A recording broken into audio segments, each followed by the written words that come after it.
So yun na guys, good morning, good evening, at mega love shoutout po sa inyo lahat. At muli nagbabalik po ang inyong lingkod. So ayun na.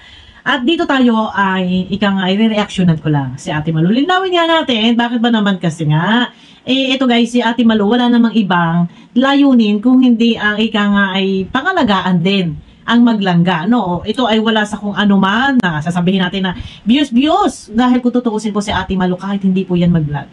Ayan po ay kakain at meron naman pong stable job, meron pinagkakakitaan, no? At kung tutuusin yung kay Ate Malu ay nagliliwaliw lang, naglilibang lang at nandiyan nagmamalasakit lang naman sa maglangga. Pero eto na guys, samahan nyo muna ako at tayo ay mag-reaction dito kay Ate Malu.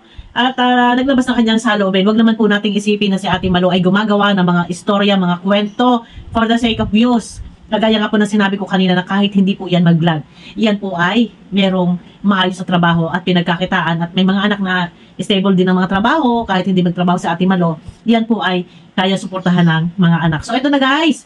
At sa mga gusto makapanood po ng kabuuang video, maaari nyo pong puntahan sa YouTube channel, sa live ni Ate Malu kanina. Shout out sa'yo. Yan.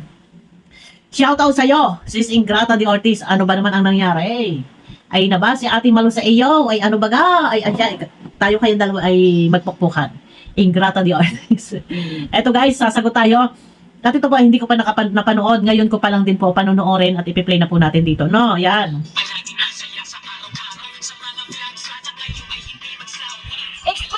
Ang saya na Ate Malu, no? Pinatutugtog niya yung kanyang jingle song. Pero ayan na, enjoy lang Ate Malu kasi alalahanin mo, mahirap ang may stress. Kung tutuusin, hindi mo kailangan na magpaka-focus sa anumang issue. Enjoy ka lang. Hayaan mo lang ang problema. Talagang energy ang kita nyo, mga kapatid. Mahal ko kayo lahat. Alam niyo po mga kapatid, good morning, good morning. Kayo ang buhay ko na mga viewers na nagmamahal sa akin. We love you so much. O, diba? Si Ate Malu kasi yung taong walang matigas na kape. Sa, baliktad. Walang matigas na tinapay sa mainit na kape. Meron bang kaping matigas? kaping barako yun na hindi pa nagiling. Walang matigas na tinapay sa mainit na kape. Si Ate Malu, kagaya din po siya ni Kuya Bal. Kilala ko na ang mga solid na nagmamahal sa kalingap at nagmamahal kay Malu de los Santos. Kaya mabuhay kayong lahat. Maraming salamat sa inyo mga kapatid. Dahil ang mga basher, kaya ko yan lagpasan. Yan ang gusto ko sa iyo, Ate Malu. Ang basher kasi, normal na yan. Guys, normal na po. Kaya wag po kayong magtaka na sasabihin nyo, yun. Ate Malu, nilalapa ka doon ng basher. Bopil, nilalapa ka ng basher. Basher, normal na po iyan. Kahit saan po, kahit sino po. Isipin nyo guys, no, si Kuya Bal, sa kabila ng kanyang ginagawa na pagtulong, ang daming basher. Kay Ruel din, wala naman pong ginagawang masama, ang dami din basher. Kay Kalinga Prab, ganun din, pagtulong, marami pa rin basher. Normal po. Pero eto Ate Malu, enjoy ka lang, hayaan mo yung problema. Hayaan mo yung basher, mamatay sila.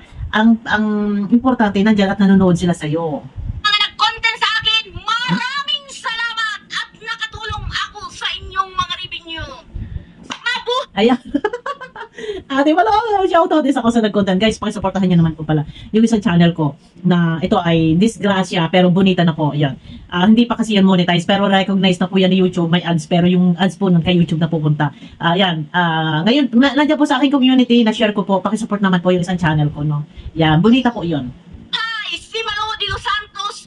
Maraming salamat sa nag-content sa akin. Lalong-lalo ka na, Ingrata de Ortiz. Maraming salamat sa ginawa mo sa akin sa... Ay, Ingrata de Ortiz. Anong balita? Anong nangyari? Ay bakit ba kasi si Ate Malu ay may basher dyan?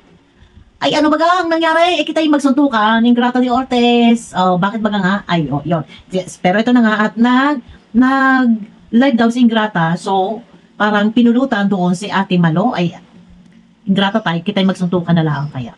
No.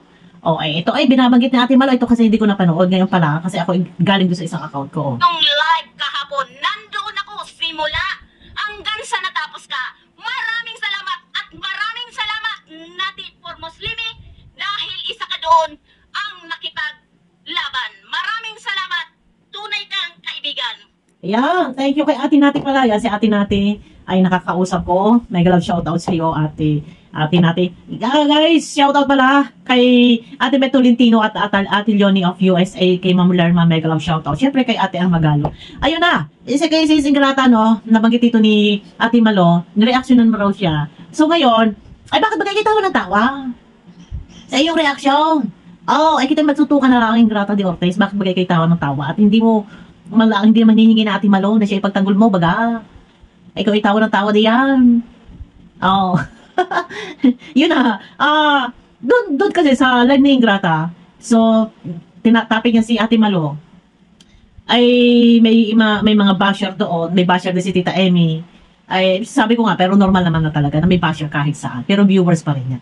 Pero syempre, kung sa part ng Ate Malo, ay sabihin na natin na hindi naman ganun katibay sa mga basher. Syempre, masasaktan. Ay, Ingrata, ay kita'y masuntukan. Bakit na ba si Ate Malo dyan sa iyo? Oh. Alam niyo mo mga kapatid, ang basher pala, nakakaroon tayo ng energy. Diba mga kapatid? Yan ang gusto ko, bas pa more. Alam niyo po mga Bas pa kapatid, more. natutunan ko dito sa social media. Pag tayo pala nagsasabi ng katotohanan, masama tayo. Ay, totoo yan. Ito yun eh. Ha? Guys, sana maintindihan po ninyo kung ano po ay pinaglalaban ni Ate Malo. Maintindihan po ninyo kung si Ate Malo ba ay basher, si Ate Malo ba ay gumagawang kwento. Sa pulmula, alam naman po ninyo na si Ate Malo po ay supporters po yan ni Ruel ng Maglangga. Die hard yan eh. Sa Maglangga si Ate Malo eh. Kaya minsan nga naiinis ako ito sa Ate Malo. Nagpaka ano na. Oh, pero wala tayong magagawa kasi yung damdamin ni Ate Malo nandito sa Maglangga. Kaya naman, sana wag po ninyong iisipin na si Ate Malo baka gumagawa lang ng issue, gumagawa ng kwento, gusto lang ng views. Kung si Ate Malo nagsasalita, naglalabas ng katotohanan, nagsisiwalat ng katotohanan, kung ano man yung kanyang nasasagap, balita, pero part din ng word, tukulin din niya na siya ay magsalita kung merong sagap. Sana, wag po tayo basta-basta lang magbabas kay Ate Malo. Unawain po natin. Namnamin po ninyo kung ano po yung kanya sinasabi. And then, pakinggan din po ninyo kung ano po ang maisasagot. Halimbawa po, for example, kay Donut. No? Kung ano sasabihin ni Donut, kung mali naman po yung sinasabi ni Donut, kung mali man po si Ate Malo, di ganun lang po. Hindi, kasi nakabase, may pinagbabasihan po si Ate Malo na mga screenshot. Hindi naman po pwedeng, Donut, totoo ba ito? Siyempre, pabubulaanan. Kung kahit naman sino, ang mga tao, pag alam na sila mapaparatangan, sila pinagbibintangan, siyempre, normal na talagang dedepensa sa sarili. Sana maintindihan niyo po si Ate Malo. Yan. Kung baga si Ate Malo, hindi po yan for the sake of views. Nandyan lang siya. Supporters, nandyan siya, defender ng Maglangga. Nagtatanggol po iyan. Handa po iyan na makipaglaban kahit po sa edad ni Ate Malo, mayurakan yung kanyang pagkatao, mabas siya. Okay lang po iyan basta may pagtanggol niya kanyang iniidolo. Totohanan, masama tayo. Pero, yung mga na gumagawa ng hindi mabuti, sila po ang mababango. What happened sa ating bayan? Ayun po, yung sinasabi ng Ate Malo, kung sino yung taong nagsasabi ng katotohanan or sino yung taong nagmamalasakit, nagpapahalaga, bandang huli, masama pa. Pero kung sino yung tao na merong masamang pinaplano or target nila is sponsor or merong mga planong hindi maganda, sila yung pinapupurihan. Sila pa yung mabango kung sino yung nagmamalasakit, yung pa yung masama. Ay di enjoy ang buhay, di ba? Kaya natawa na lang sa Ate Alam niyo Malo. mga kapatid, dati takot ako sa basher. Abang ako'y tumatagal, Tumatapang. para po ako'y nabugbog ng mga basher na yan. Nasa. Yung pala, kung tayo pala po ay nagsasabi ng katotohanan, Correct. gumagawa tayo ng tama, tayo po ang masama. Pag yung gumagawa ng puro kasinungalingan at mga pangluloko sa kapwa, sila po ang mababango. Correct. Ganun naman talaga. Kung sino yung may planong masama, iyon pa yung kadalasan na napapapurihan. Kung sino yung ikaw na taong nagmamalasakit at nagsisiwalat ng kabulastugan, bandang huli, ikaw pa mapaparatangan na sasabihin gawa-gawang kwento o nagpapagulo. Totoo naman po yan. Kasi minsan nangyayari din sa akin yan eh. Na nandun ako sa puntong ipinaglalaban ko yung katotohanan. Kahit magbasa ko, maglagas yung subscriber ko, wala akong pakialam. Pero yung sinasabi nila, mahilig daw ako sa gulo. Gumagawa daw ako ng issue. Bandang huli, kung ano pa yung tama na ipinaglalaban mo, bandang huli, ikaw pa rin talaga ang masama. Totoo po yan, Ate Malo. Nung pala po ang buhay ng tao. Kaya alam niyo niyo po mga kapatid, ano man ang magmahal sa akin na nariyan, kayo ang may biyaya na matatanggap. Alam, Oh, ayun. Oh, ayun daw, sabi na Ate Malo kung sino yung nagmamahal at nandyan. Kayo daw ang may biyaya matatanggap, Ate Malo. Huwag mo kalimutan. Huwag mo kalimutan doon sa biyaya. Hindi, pero ito na guys, si Ate Malo, alam sa totoo lang, napakabait po niya. Yan po pag sinabi po niya na magbibigay, nagbibigay po niya. Isipin niyo ha, nung Christmas, wala kaabog-abog. Sabi niya, Sisi Koy, send mo sa akin Gcash mo. Binigyan po niya ako tumataging na 5,000 pesos. Ganyan po, kabusilak, ganyan kabait ang puso ni Ate Malo. No? Ganyan po siya. Ayun, Ate Malo, oo, yung biyaya. Ingrata, wala kang biyaya, bahala ka sa buhay mo. Oh, yan. Nabasa Ate Malo, bahala ka sa buhay mo. Ingrata de Ortiz, wala kang biyaya. Yan, bahala ka. Mayaman ka naman, Ingrata. Ate Malo, wag mo bigasin ko. Ate ko, sakit na lalamunan ko. Ba't kaya gano'n? Parang ako nasasaka lagi feeling ko. Yan. Ate Malo, wag mo bigasin ko. Ay, Diyos ko, Ginoo. yung mga kapatid, nandito ako para magbigay ng reaksyon dito sa mga pabahay ni Ruel of Malala. Iwasan ko na ang sino mang mga... Ano? Alam niyo talaga, sinubaybayan ko lahat. Sino? Sige, Wala go. kang pinakikialaman, wala ka sino man na inuruyakan, ginawa mo lang ang tama. Pero po, sa katotohanan, ayan, content dito, content doon. Alam niyo po si Ingrata, Oh, ayan na naman, Ingrata na naman. Ano ba ganun, Ingrata? Oh, ay di, ito na nga, ano, alam mo sa Ate Malo, wala, hindi siya yung taong chismosa. Hindi siya taong chismosa. Kumbaga, lahat-lahat, ang kanya lang, lahat ay pinakikisamahan niya. Lahat kinakausap niya, mapa-viewers. Kung may nag-PM sa kanya, kakausapin niya sponsor. Kung may nag-PM sa kanya, kakausapin niya. Lahat pinakikinggan niya. Kung mayroong nagsumbong sa kanya, nag-report sa kanya, yun ay pinakikinggan niya at yun ay nakatanim sa isip niya. Kaya minsan, kapag halimbawa, meron pang nasagap siya sa iba, so ngayon, pag yun ay napagtagpi-tagpi, naalaala niya yung isa may report, yung isa may report. So kung iisa ang report, doon siya, ika nga ay naguguluhan. So, kung halimbawa, pare-pareho yung report. Report ni ganon, ni sponsor, yung isa namang report ni reactor, yung isang sponsor din report. Pag nagtugma-tugma, normal kahit sino po sa atin. Hindi mawawala yung isipin, yung haka-haka, yung napasok sa isip natin. Baka nga may plano. May masamang plano. Syempre, hindi mawawala po sa ating isip na ganun yung mangyayari. Tapos, ayan na, may nabanggit na naman dito, Ingrata! mga kapatid, bago ako magsimula dito sa mga aking re-reaksyonan, sasabihin ko, tumawag kahapon. Oh, yan. Ingrata! Sis, pwede ko ba ang ganyan-ganyan? Nag-advise siya sa akin. Pero po, pinapulutan niya ako doon sa kanyang live. At unang sa lahat, Hoy! Patay tayo dito! Ingrata de Ortiz, pinulutan dyan si Ate Malu. Ay, ano ba naman ikaw? Bakit napulutan? Pero napasilip ako nung kagabi, may basher nga din. Pero, siguro, aywan ko kung napapansin ni Sis Ingrata yung basher, pero nagbabasa naman siya ng comment section. Pero gaya nga nasabi ko, no, ito, shoutout kay Ate Malu. Kahit saan talaga, magpunta may basher. Kabi-kabilay basher. Kahit si Kalinga pa, walang ginagawang masama, may basher. Si Ruben may basher. Ang basher is basher. Basher is viewers pa rin. Pero, ayun na nga. Ay, sinaway ba? Pinupulutan si Ate Malo. Kay Ingrata de Ortiz, masusuntukan tayo, tatanungin kita. Sinaway mo ba ang basher ni Ate Malo? Sinaway mo ba? Nababasa mo ba si Ingrata? Bakit pinulutan sa Ate Malo? Ay, Mariusip. Ay, ano? Kaya nalaang Ingrata. Ito guys, si Ingrata, wala naman kami problema ni Ingrata. Pero, ayun na, siguro basher talaga kahit saan. Umatake yan kung saan may live. Lalo pa kung ikaw yung topic. Kahit saan live nandiyan yung mga basher. Pero, yun, ang tanong kung sinaway ba na Ingrata? Ay, tawa. Diyos ko, Ingrata de Ortiz. Bakit? Ano nangyari? Pinulutan naman si Ate Malo. at mga kapatid, bago ako sa inyo mag-shoutout, gumagandang umaga sa inyong lahat. At maraming salamat sa naniniwala at nagmamahal kay Malu de los Santos. Mahal ko kayo. At doon naman po sa I mga love you, basher ni Ate. Malu de los Santos, mahal ko rin kayo. Kayo ang nagpatatag sa aking pagkatao dahil ngayon alam ko na ang social media. Ang akala ko pag Ayun, sa social media, talagang hindi po maiiwasan na minsan mai-stress ka. Kapag baguhan ka sa basher, nandiyan naghahalo-halo yung iyong emosyon. Pero, pagka ikaw ay isang vlogger, reactor, charity vlogger, or kung ano pa mga target content, kailangan magiging matatag ka. Alam nyo, ang Panginoong Diyos, sa kabila ng lahat ng kanyang ginawang kabutihan, pero nandyan inuusig, kinukutya, binabatikos ng mga ibang tao, ng mga ibang relihiyon. Kasi may kanya-kanyang paniniwala. Dito sa social media, dito sa Kalingap, kanya-kanyang idolo, kanya-kanya yung mga pinaniniwalaan nila. Naniniwala sila doon kay halimbawa kay Danny Donat, naniniwala sila doon, naniniwala sila kay Ma'am Lorny, naniniwala kay Ballpoint Man, naniniwala kay Trending Pia, ganyan po.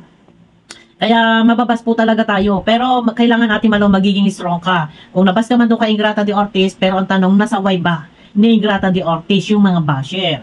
No? Sana, pagka may basher, sawayin. Pero siguro naman, I want po din, kasi si Ingrata ay nagbabasa naman ng comment.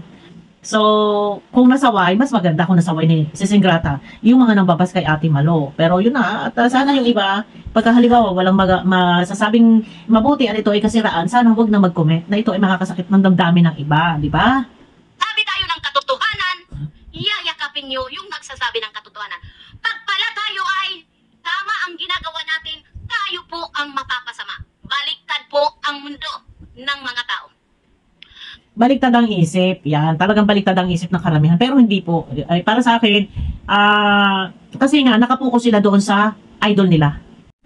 Pagka, halimbawa, yung idol nila, diehard sila doon, halos kulang na lang, himuri na yung tumbong ng idol nila. Talaga kahit ano yung sabihin mo katotohanan, tumatalbog po yan, hindi na-absorb ng utak. Minsan pasok dito, lusot doon. Ang mangyayari niyan, kahit totoo yung sinasabi mo, bandang huli sasabihin pa nila na gumagawa ka pa ng issue, gumagawa ka ng gulo. Ganyan po talaga, kahit totoo, nandyan na sila yung nagbubulag-bulagan at nagbibingi-bingihan. Yan po minsan ang sakit sa mga tao na minsan parang sa isang magrelasyon, sa isang mag-asawa, na binubugbog ka na, martyr ka pa, mahal mo pa din, kahit binubugbog ka na, tinatadyakan ka na, nagpapaka-martyr ka pa rin. Parang ganyan po, ganyan din dito sa Kalingap, yung mga sinusuportahan nila, kahit alam nilang mali, nagbibingi-bingihan yung iba. Normal po yan. Nagbibingi-bingihan, nagbubulag-bulagan kahit mali na. Mga kapatid, sasabihin ko lang po ang nararamdaman ko po kahapon sa pagpaalam ng live ni Ingrata de Ortiz. Akala ko patas po ang gagawin niya. Dahil kung ako man po nakapagsalita kay Daddy Donat, ito sinasabi ko lang, yung katotohanan. Parehas ko kayong minahal. Ayun, medyo dito ay nararamdaman ko kay Ate Malo na nasaktan siya. Doon sa nangyaring live ni Ingrata na napulutan, nabas si Ate Malo, pero yun na, ang tanong kung sinaway ba ni Ingrata, bakit tuloy-tuloy yung pangbabas? Kasi si Ate Malo, kung halimbawa na mabas siya, kung ilan-ilan lang naman at hindi naman tuloy-tuloy, okay lang, kaya niya siguro tanggapin. Pero hindi ito magkakaganito. Kasi alam mo na, Ingrata, ano ba? Ingrata! Kasi sa Ate Malo, ito guys, ngayon ko lang ito pinaplay. Ngayon ko lang piniplay ito. Kasi sa Ate Malo, kung hindi yan nasaktan, hindi yan magkakaganyan. Kung tuloy-tuloy yung pangbabas, maaaring talagang siguro baka hindi nasaway, hindi nasita. Or sa dami ng comment, baka hindi na nakikita ni Ingrata at nakapokus na si Ingrata sa kanyang topic. Kasi pag naka-live sa live chat, talagang dire-diretso po ang mga comment. Yun! Bakit nga? Humaba, pinulutan. Kasi pag sinabing pinulutan, pinapak na. Ayan, nangangalay ako, gusto ko itaas yung aking paa, no? Ay, hindi pa ano nga nangyayari dito, pagkagayo ko, kakakawawa naman din sa Ate Malo kung talagang nabas talaga doon kay Sis Ingrata de Ortiz. Ang tanong, sinabay ba ni Sis Ingrata de Ortiz? Mahal natin kung kayo po ay gagawa lang po ng tama, susuporta po ang Malo de los Santos. Dahil si Malo de los Santos, pag talagang nakikita ang pagtulong sa kapwa, nandyan po ang pagtulong ni Malo de los Santos. Hindi ito nanginginayang sa... Alam nyo guys, napakagalante po nito ni Ate Malo, sa totoo lang. Isipin ninyo, doon na nga lang po sa pagpapadala niya, malaki po yung halimbawa, bumili siya ng crab, ng mga limasag na malalaki, magkano ang kilo po niyan? Ang isang kilo po niyan, inaabot po ng 800. Ay kung magpadala siya ng 5 kilo, bukod pa sa mga isda, sa mga limasag, alimango, o mga isda pa. Napakagalanti po yan. Tsaka pag Christmas yan, namimigay yan, kahit hindi po Christmas. Alam niyo sa totoo lang, kasi ako, nagpapaangat po ako ng subscriber, ng watch hour. Yan, si Ate Malo, madami po yan na i-recommend sa akin na sasabihin niya, Sisi Koy, salangan mo to. Paangatin mo ang subscribe nito, ang watch hour ito. Kasi yun po, ino-order po yun sa site. So, magkano yun? Sa puhunan. Doon sa site na orderin. Yan si Ate Malo, ipapadala niya yan sa akin yung bayad. kung sino-sino po ang mga tinutulungan niya para magpaangat ng subscribe and watch hour. Ganyan po kabait niya si Ate Malo. Hindi niya pinanghihilayangan yon. Napakagalanting tao po nito. Mga binibitawan niya, basta po, nandoon tayo sa tama. Alam niyo po mga kapatid, doon sa live ni Ingrata de Otes, nandun ako nakasubaybay. Naku, hindi talaga makamugon si Ate Malo. Doon sa live na Ingrata, ito nga pa, hindi ko kasi napanood yung sa live na Ingrata. Nakita ko na yung kagabi, kaya lang binuksan ko. So, inaatake na ako ng antok kagabi, kaya hindi ko na tinapos. Ay, sige, panonoorin ko mamaya. At titingnan natin kung ito si Ingrata ay nagsaway, ay kung hindi nagsaway, ating nagulin ito si Ingrata de Otes. Ingrata! Ay, ano baga? Etong si Ate Malo ay hindi ito magkakaganito, ay nasaktan siguro ang damdamin naman ni Ate Malo, ay pinulutan, ay ano ba naman yung mga nambabas diyan, ay ito hindi magkakaganito ito. Oh. Habang ako'y nakahiga, may nagsabi daw po, yung piloka, mayroon daw akong wig. Excuse me, hindi ako Pilok. Ate Malo, ako nagpipilok. Ayan, may mga pilok ako dito. Yan, sasabihin lang nila yung panot. Hindi po ako panot, ayan po ang aking buhok. Pero ako po ay may piloka. Ayan, ayan, tuloy tayo. gamit ng wig. Siguro po, sa kalukuhan ko na sabi nga ng mga viewers ko, para kang si Miriam Defensor dyan. Di kinarer ko naman po mga kapatid, ano? Ang ginawa ko, yung nakalagay sa jacket ko po, ito, hindi to wig. Ignorante. Ayan, teka nga muna. Hindi to wig. Tayo pupunta na doon sa gitna at napakahaba po nito, isang oras. Pero ang proud ako sa grupo ko dahil ang grupo na. Ayan. Pero po kung nagpadala kayong tulong at hindi naman po sa kanya direkta, hindi po talaga kayo mababanggit dahil mayroon pong mga grupo na hindi tuwing linggo, yan ang aming pampatulog. Alam nyo guys, si Ate Malo, ito no, i-stop na natin yan.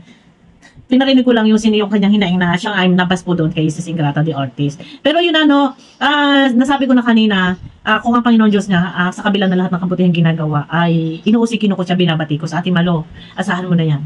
Kasi kung sila naniniwala doon sa tao, kay, halimbawa, kay Daddy Donut, kung saan man yan, kung kanino man naniniwala, wala tayong magagawa. Kasi, ika nga ay, yung karamihan, kahit ikaw na yung nagsasabi ng buong katotohanan, ikaw na yung may sagap na minsan hindi mo kayang isiwalat kasi gawin natin privado. Pero, kahit kita na nilang mali yung ginagawa, meron ng masamang plano, talaga nandyan sila na iingatan, wag masasalin niya ang mga iniidolo nila. Kasi naniniwala sila doon. Sinasamba nila yon. So, ikaw na nagsasabi ng katotohanan, palalabasin nila na gumagawa ka ng kwento. Ikaw pa yung masama bandang huli. Yun yung pinakamasaklap doon. Na ikaw na yung nagmamalasakit, wala ka namang ginagawa na masama.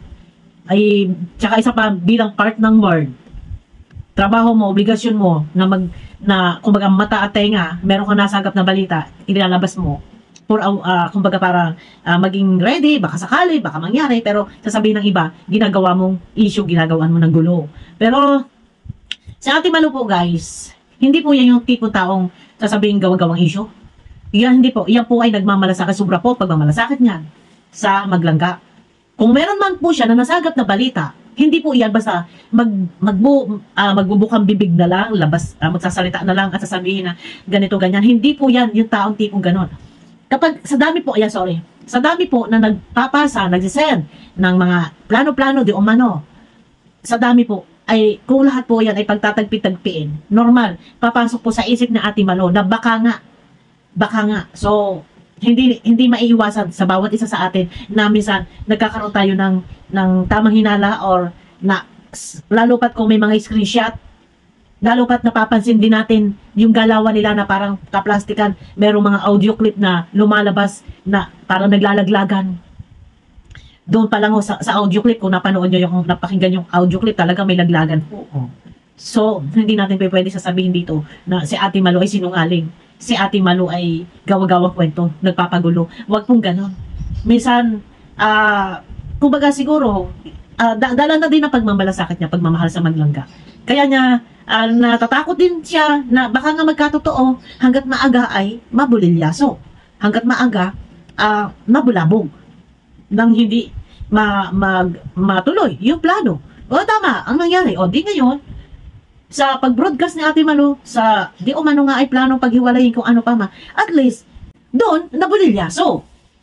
No? Nabulabog. O, tapos ayun, bandang huli, ay di at least, naiparating, nalaman nila Rowell or kung saan pa man, nilangga, nalaman ng ibang mga supporters na meron pinaplano, pero yun na, todo, linis, hugas kamay, si Daddy Donut na hindi totoo. O at least, nabulabog, at least, napurnada, sa madaling salita, hindi natuloy dahil sumabog na. Yun na po, sana nakakapaintindihan natin. Hindi masama na minsan magsambulat ng mga naririnig, ng mga nababalitaan. Kumbaga parang maging maging alerto. Baka nga ganun ang mangyari na meron plano-plano. Ay kaso ay nabulyaso nga. Kasi nga nag-ingay sa Ate Malo. Pero ito na ang nararamdaman ko dito. Guys, hindi na natin tinapos yung kabuang video at mahaba po yan. 1 hour po yan. Ang pinarinig ko lang sa inyo, yung nabas po, pinulutan si Ate Malo sa live ni Ingrata de Ortiz. Ito lang no, alam niyo sa comment naman ni Ingrata, wala naman kaming problema. Siguro, unang-una ang basher nga ay is basher, kahit sa live may umaatake. Pero, ito, para sa akin, Ate Malo, at least, nakita mo, nalaman mo kung sino yung mga tao na nangbaba sa'yo. Nalaman mo kung yung bang ginawa mo ay kailangan pang ipagpatuloy or enough na.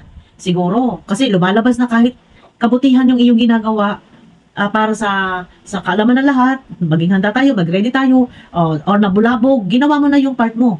Baka nga sakali may plano. So, nag-ingay ka, nabulabog, napurnada, hindi natuloy, at todo linis na yung kung sino man dyan naglilinis-linisan. So at least, yung sa iyo, Ate Malo, nalaman mo, nakita mo kung sino yung mga tao na pabor sa'yo, kung sino yung tao may galit sa'yo. So dito din, malalaman mo, masusubok mo din, mapapag-aralan mo din, na kailangan ba next time, siguro mas maganda, manahimik ka na lang. Kasi bandang huli, kahit anong pagmamalasakit yung gawin mo, bandang huli, ikaw pa rin yung lumalabas sa masama. Ikaw pa rin yung magiging kawawa. Hayaan na lang siguro. Ito din ganito din yung akin eh. Kung maghahayaan ko na lang, mas maganda mahalin natin yung sarili natin, magtira tayo ng para sa ating sarili. Kasi kung ilalarga natin, kahit na may alam ka na, kontrolin mo yung sarili mo. Kasi nga, bandang huli, ikaw pa ang magiging masama. Kasi may mga viewers na talagang hindi nila kayang namnamin, hindi nila kayang tanggapin, pakinggan, yung sinasabi mo. Basta kanila, yung iniidolo nila, pag nasaling galit sila. Pero yung ikaw na nandito, na nangangalampag, at nagsasabi na nakatotohanan na baka nga kasi mangyari nga yun. Yung paghiwalayin or kung ano pa man, mga balita kung ano pa man, mga screenshot na yan nakakarating sa'yo na pinagtagpi-tagpi mo. Siyempre, kumbaga nagkakaroon ka ng haka-haka isipin. Nawawala ako. Basta yun lang, at least, Ate Malo, kung napalutan ka doon kay Ingrata, siguro, enough na yan na wag mo nang ibuhos yung full support. Full support kung sa panonood ng views. Pero kung ilalarga mo lahat, hindi ka na magtitira sa sarili mo. Tapos ganyan, pinupulutan ka doon. Ito naman, Ingratang ito, talaga, masasabunutan ko na to. Hindi man lang, sinaway ba ni Ingrata? Ingrata! No? Ay, nabasa Ate Malo, pinulutan sa iyong live. Ay, ano? Yan. Pero yun na, basta kay Ate Malo, enjoy lang. Siguro, ito na yung tamang panahon na easy-easy lang. Huwag mo nang ilarga. Kasi bandang huli ikaw pa ang magiging masama. No? Yan, sa akin nangyari din sa akin. Bandang huli, ako yung masama kahit nandun ako nakikipaglaban ako sa tama. Ito yung tama. Ito yung katotohanan. No, hindi ako gumagawa lang ng kwento, may pinagbabasihan ako. Pero bandang huli, mali. Ako ang mali. Ako daw ang nagpapagulo. Ako daw balangura akong gumagawa ng issue. Di ba? Yun yung pinakamasaklap doon. Kaya siguro easy-easy na lang. Basta ang importante, nakita mo kung sino yung tao na nandyan sa tabi mo. Kung sino yung tao na nagko-content for views. Alam mo naman yan, mararamdaman mo naman yan, Ate Malo. Kung sino yung taong tunay at nandiyan na nagmamalasakit. Kasi, yun na. At least, alam mo kung saan mo na ilulugar yung sarili mo. Wag mo nang yung sarili mo, ilagak lahat, ayan tawag ito. Wag mo nang ialay yung sarili mo. Di ba, huli ikaw din ang magiging masama. Lesson na. Ito sa akin din, lesson learn na din, yung mga nakaraan. Lesson learn na. Yun na siguro, no? Si Ate Malo, sana maintindihan niyo kung si Ate Malo nakikitaan ng mga video about sa labas. Mag-explore, galugarin, lahat. Yan. Ako man din po ay makikita ninyo, sana maintindihan din po ninyo, no, na kailangan mag-explore tayo. Hanapin din natin yung sarili natin kung hanggang saan tayo makakarating. No, kung mag-reaction man sa iba, tingnan natin kung hanggang saan tayo makakarating, hindi po hanggang sa kalingap lang ba tayo. Yun din yung tanong ko eh. Hanggang sa kamatayan ba? Hanggang sa pagtanda ba? Nasa kalingap na lang tayo? Explore tayo, malay natin. Kumbaga, hanggang diet lang ba tayo? Pwede ba pumunta tayo sa sa ibang bansa? Sa Hong Kong, Singapore? Hindi yung hanggang dait na lang tayo. O, explore lang tayo. Kahit saan. Yun lang. Guys, sana pag nakita nyo ako ng ganong content kahit saan, sana maintindihan nyo po ako. Mega love shoutout sa inyo lahat, guys. Kita-kita po tayo sa aking next video. Supportahan po natin si Ate Malo. Dilot Santos, sana wag na ibas. At may edad na rin yan sa Ate Malo. Huwag niyo sasabihin bagets pa yan. Yan, labas daw po siya doon kay Ingrata de Ortiz. Pero, yun na nga, basher is basher, pero tanong sinaway ba na Ingrata de Ortiz? Yan. Sana sinaway. Pero hindi ko pa kasi napanood. Sige, panonoorin ko po. Sana sinaway na Ingrata de Ortiz. So, yun na, guys. Kita-kita tayo sa aking next video po. Bye-bye.